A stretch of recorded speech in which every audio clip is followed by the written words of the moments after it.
Halo, jumpa lagi dengan saya Kiki di channel saya Excel Amatiran. Untuk video kali ini kita akan melanjutkan eh, part 2-nya ya, cara melakukan monitoring setelah melakukan cut off. Jadi di video yang pertama kan saya sudah menjelaskan di sini ya, bagaimana kita cara melakukan cut off yang benar. Jadi mulai dari menentukan tanggal, memastikan setiap transaksi semuanya sudah terinput, sorry, datanya di-download dari sistem, terus melakukan stok opnam hingga hasilnya semua data sistem disamakan dengan fisik. Nah, berikutnya, setelah melakukan cut off ini belum selesai. Cut off ini baru adalah pintu awal ya teman-teman, untuk bagaimana stok itu bisa real time dilakukan setiap hari. Jadi langkah berikutnya, saya akan memberikan cara monitoring setelah cut off itu dilakukan. Jadi proses cut off ini sudah dilakukan ya tadi seperti contoh di video sebelumnya itu pada tanggal 31 Januari 2021 pukul 17.00. Nah, setelah itu datanya sudah di-entry semua di dalam sistem. Berarti sistem sudah disesuaikan dengan fisik pada saat itu. Nah, pada saat sudah disesuaikan, bagaimana supaya nggak selisih lagi? Nah, inilah yang saya berikan tips buat teman-teman berikutnya. Supaya nggak selisih lagi antara data manual, kartu stok manual, dengan kartu stok yang di dalam sistem. Dan ini harus berjalan berdampingan. Jadi, langkah-langkahnya saya sudah catat di sini ya. Jadi langkah pertama adalah per tanggal 1 Februari semua mutasi stok di hari itu di-input di hari yang sama. Jadi setelah cut off stok, otomatis stok fisik sudah sama dengan stok sistem. Jadi data di sistem maupun data di manual itu nggak boleh ketinggalan.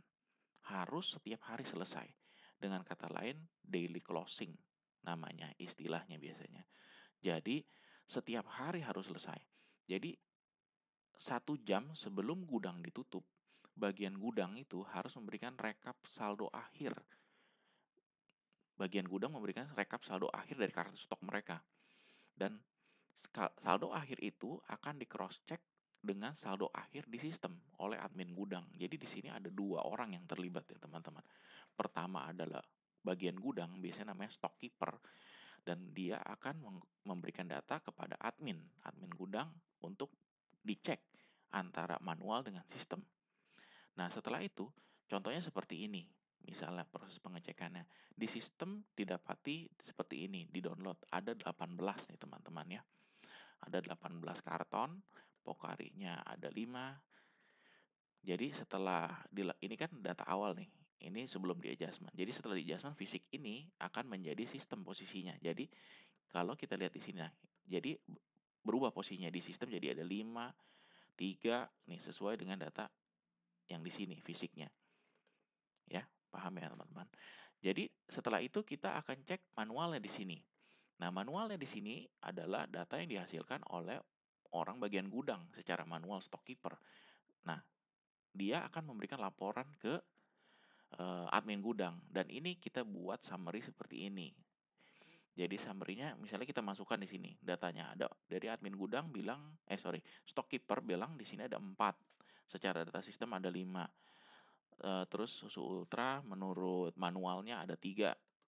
Menurut sistem udah cocok. Coca-Cola sudah cocok, nggak ada selisih.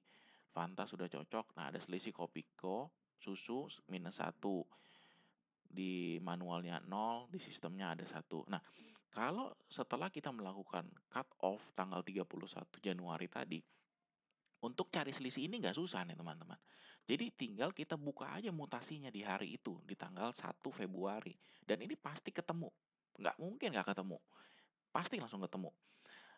Ini kan kita akan buka dan lihat berkasnya. Jadi pada saat ketemu selisih seperti ini, admin gudang bekerja sama dengan stock keeper di gudang mencari selisih ini dan lihat langsung ke berkasnya. Biasanya kalau kondisi seperti ini, nanti akan kelihatan misalnya di sistem ada 5, di manualnya ada 4. Oh, kemungkinan mungkin di sistemnya good issue-nya atau surat jalannya belum dibuat, belum diposting. Sehingga menyebabkan belum terpotong stok di sistem. Jadi kalau misalnya kondisi seperti itu, ya berarti di sistem harus disesuaikan, tinggal diposting datanya sehingga stoknya jadi sama, nggak ada selisih. Terus misalnya di sini kopi kok, oh di sistem ada 1, di manual 0, berarti udah habis nih. Oh sama kondisinya. Ternyata belum diposting nih surat jalannya. Jadi menyebabkan stock system kurang input gitu.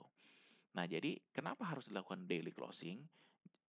Karena untuk mencari selisihnya lebih mudah. Kalau teman-teman tunda 2-3 hari, bakal pusing sendiri. Percaya, ini saya sudah lakukan dan 100% pasti bisa kalau teman-teman ikutin trik seperti ini. Jadi monitoringnya harus setiap hari. Jadi sini saya dijelaskan ya, jika terjadi selisih antara rekap saldo akhir dan manual dan sistem, langsung dicek ke mutasi di tanggal tersebut yang tadi saya sudah jelaskan ya. Terus begitu berikutnya nomor 4, kuncinya di nomor 3 ini. Jadi kuncinya yang saya bilang tadi, proses monitoring ini. Cross check antara data manual stock keeper dengan data admin yang ada di sistem. Kuncinya di sini. Untuk menjaga stok ini tetap sama dan real time. Nah, berikutnya adalah jadi di sini saya memberikan catatan, proses cross check data manual dengan sistem ini wajib dijalankan setiap hari. Jadi nggak boleh miss setiap hari. Jadi satu jam sebelum pulang itu sudah ada harus proses ini supaya pada saat selisih masih bisa keburu terkejar di dalam 1 jam itu maksudnya. Oke, untuk cara monitoring setelah cut off ini part 2 saya rasa cukup sampai di sini. Nanti kita akan belajar untuk part 3-nya. Simak terus videonya. Saya percaya video ini bisa bermanfaat buat teman-teman semua. Oke, terima kasih.